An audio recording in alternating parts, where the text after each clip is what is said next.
হ্যাঁ, তুমি কি করছো সেটা বলো। ফুলকপি কি বলছি? কি রান্না হবে বলো বলো। কি? কুমড়ো ভাজা, আলু ভাজা, কাঁচকলা ভাজা, তিনটে ভাজা, পুঁই শাকের চচ্চড়ি, আগে তরকারি, পুঁই শাকের চচ্চড়ি, ফুলকপি আলুর তরকারি, মুগের ডাল, পেঁপে চাটনি, মাছের ঝাল, পায়েস, মিষ্টি মিষ্টি মিষ্টি বাড়ি কলা না কিছু। বাবা বলতে হবে, বাবা বলতে হবে যে সারাদিন বার করে দিতে। কি করবে? লুচি লুচি আর সাদা আলুর তরকারি। আচ্ছা।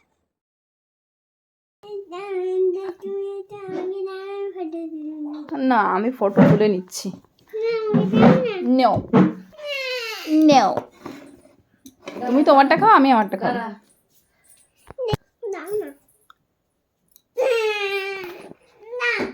নিতে পারলে বলবি, আমি তো তোমার নো, দাঁড়া, পড়ে যাবি দাঁড়া মা।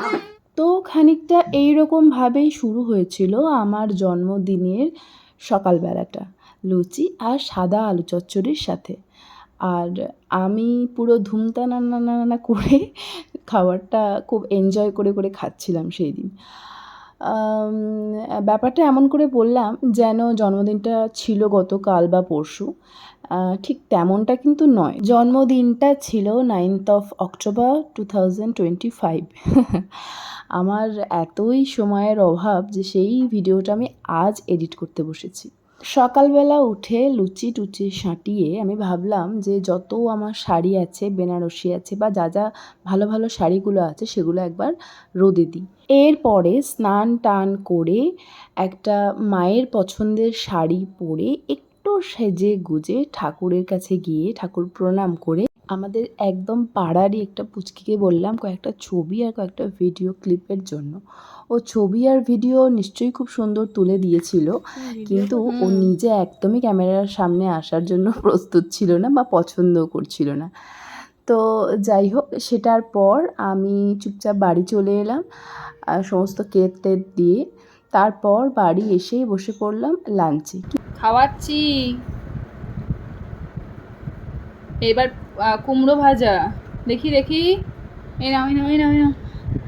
কিন্তু বসলে কি হবে, আমাকে তো আগে প্রথমে একজনকে খাইয়ে নিয়ে তারপর নিজেকে খেতে হবে। সো সেই প্রক্রিয়াটাই চলছিল। বার্থডে লাঞ্চ মেনিউ: কুমড়ো ভাজা, আলু ভাজা, ঢ্যাঁড়স ভাজা, কাঁচকলা ভাজা, পোস্তর বড়া, মাছ ভাজা, মাছের মাথা দিয়ে পুঁই শাক, এই ভিডিওগুলো সব যাবে কিন্তু তখন ভুঁড়ি পিঠ এগুলো সমস্ত বলিস না। বলছি যে আর কমছে না, ওটা করেও কমছে না।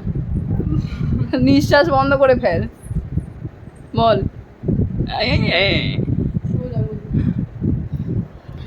ফুলকপি আলুর তরকারি,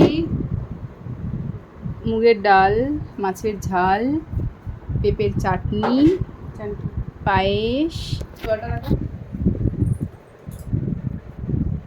লজ্জা লাগে না শেষকালে?